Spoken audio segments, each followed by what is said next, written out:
Israel কর্তৃক ফিলিস্তিনে মুসল্লিদের ওপর নৃশংস গণহত্যা, বর্বরোচিত হামলার প্রতিবাদ এবং ফিলিস্তিনিদের প্রতি সংহতি জানিয়ে রাজশাহীতে বিক্ষোভ সমাবেশ করা হয়েছে। সোমবার সকাল থেকে নগর জুড়ে বিভিন্ন শিক্ষা প্রতিষ্ঠান ও সাধারণ মানুষের অংশগ্রহণে এ কর্মসূচি পালন করা হয়। বিক্ষোভ শেষে ফিলিস্তিনিদের জন্য দোয়ার আয়োজন করা হয়।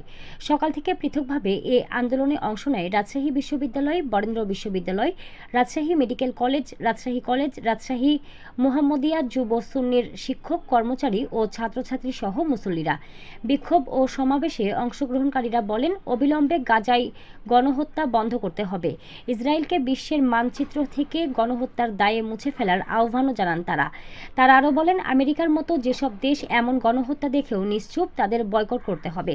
পাশাপাশি মুসলিম দেশগুলো নীরবে গণহত্যার সমর্থন দিয়ে যাচ্ছে বলে প্রতীয়মান হচ্ছে। অবিলম্বে মুসলিম দেশগুলোকে এক কাতারে এসে এ গণহত্যার প্রতিবাদের আহ্বান জানান আন্দোলনকারীরা। এর আগে দেশজুড়ে সকল প্রতিষ্ঠানের দাপ্তরিক কার্যক্রম বন্ধের ঘোষণা দেওয়া হয়। এরই অংশ হিসেবে সোমবার দিনব্যাপী আন্দোলনের রাজপথে নামেন দেশের মুসল্লিরা।